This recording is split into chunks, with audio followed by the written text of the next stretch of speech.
السلام عليكم ورحمة الله وبركاته. دمان بداودياشنا Universal TV kusoo dhawaada barnaamijkan qaaska ah ee aan ugu talagalnay ummadda Soomaaliyeed ee ku dhaqan wadamadan Yurub. sanad walba waxa laga qaataa in ka badan 40 qoys oo Soomaaliyeed caruurtooda kuwaasi oo qaarkoodna loo soo celiyo qaarkoodna aanan caruurtooda dib u arag. haddaba maxaa keenay in caruurta Soomaaliyeed lagu qaato wadamadan Yurubta? waxaanu la kulannay qoys Soomaaliyeed oo ku sugan wadankan Ingiriiska caasimadiisa London kuwaasoo laga qaatay caruurtoodii goordhow. caruurtan Soomaaliyeed ee la qaatay ayaa waxa lagu qaatay wax bilaa micno la'aan ah ama xoog looga qaatayba ayagoo ciyaalkaasi laga watay iskoolkii ay dhiganayeen. waxaana keeskan aanu la kulannay hooyooyinkii caruurtaasi hayay iyo maaragtay dad group ama community ah oo u shaqaynayay qoyskaasi caruurta laga qaato si ay caruurtooda ugu soo celiyeen. ayaydood ayaanahay caruur ayeeya koriso wax ka qurux badan Soomaaliyaannu nahaye ma jiraan.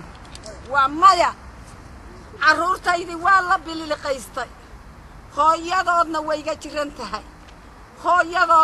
jiran tahay habaryartood hooyadood la dhalatay oo jaamacad ka baxday oo shaqaysanaysay ba caruurta u duuduubtay nolosheedii ayadaa keer ku qaadatay caruurtii inay inta aan wadankii ilaahay naga geynayo ama caradu ay ka nabad noqonayso inay ayada muxuu ahay ay keer garayso.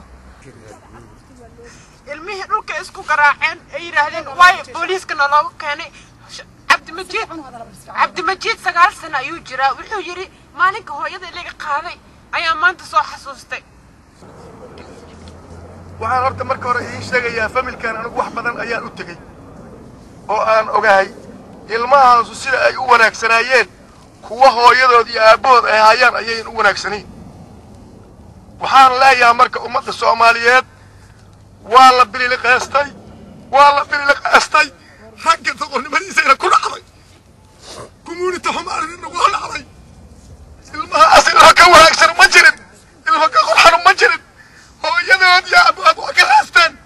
waxaan idin leeyahay nimayow fadhiga ka kaca kuwa darbiyaha fadhiga ku laadaya waa aduka kuwa la bililiqaystayna waa aduka war ilaahay aqoonsada war sidaa isu dhaaba.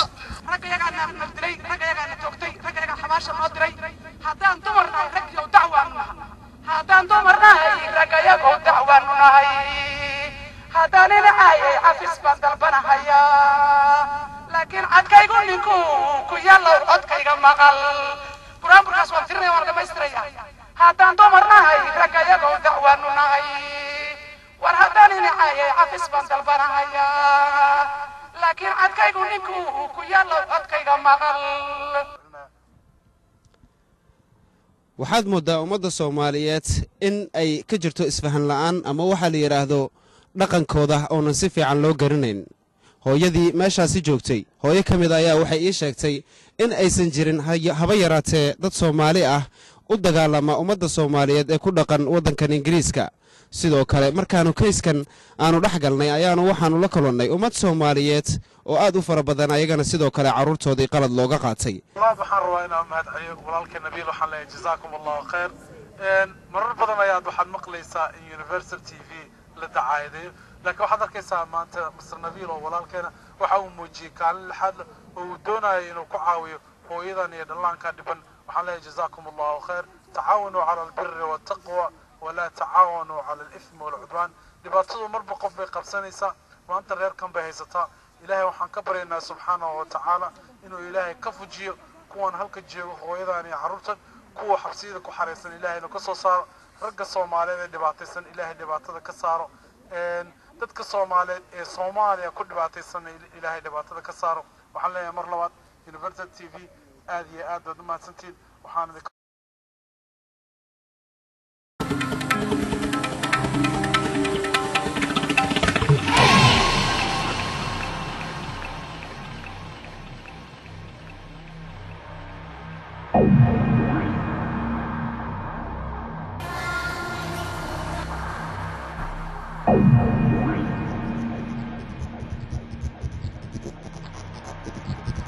Thank you.